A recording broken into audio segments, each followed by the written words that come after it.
Hey, Ivan from the EV Stock Channel here. Q1 numbers for Tesla are out, and in this episode, we're going to look at a few charts and see how the valuation has changed since the previous quarter. But before we begin, thank you to all the Patreons that make these episodes possible, and as always, none of this content is financial advice. So let's get into it, starting with an interesting clue regarding deliveries for 2022. Now, we know that Tesla delivered 305,000 vehicles in Q1 and are likely to deliver slightly less in Q2 due to the Shanghai shutdown, which means Tesla will deliver about 600,000 vehicles by the end of Q2, and then will need to deliver an additional 900,000 vehicles in Q3 and 4 total to get to the 1.5 million mark, as Elon mentioned. Yeah, we did lose a lot of important days of production, and there are sort of upstream supplier challenges where a lot of suppliers also lost many days of production. Giga Shanghai is coming back with a vengeance.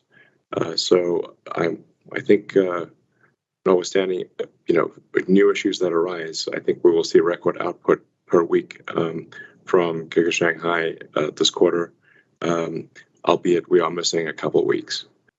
That means that most likely vehicle production in Q2 will be similar to Q1, maybe slightly lower, but it's also possible we may pull a rabbit out of the hat and be slightly higher. But it's be call it roughly on par. But Q3 and Q4 will be substantially higher.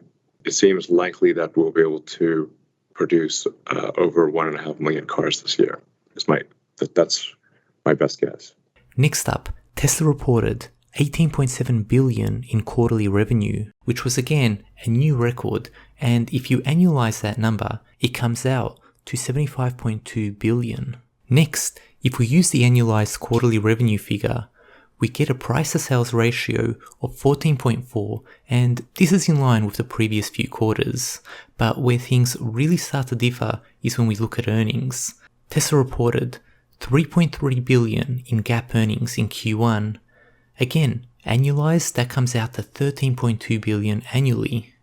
And if we use this annualized number to look at the price to earnings ratio, we can see that the PE has dropped all the way down to 81, showing the value of Tesla stock is improving.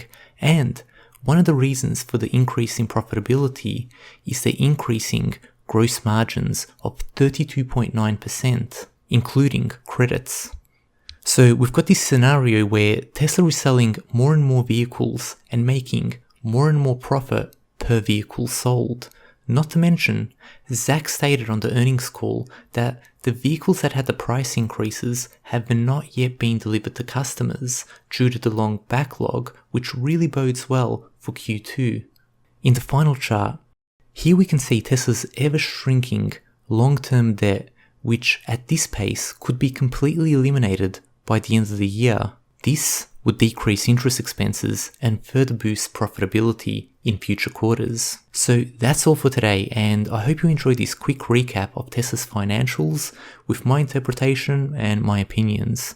And stay tuned, as I will soon be releasing quite a few episodes of the Tesla documentary series covering the years 2005 all the way up to 2010, and then also covering the years 2021 and 2022.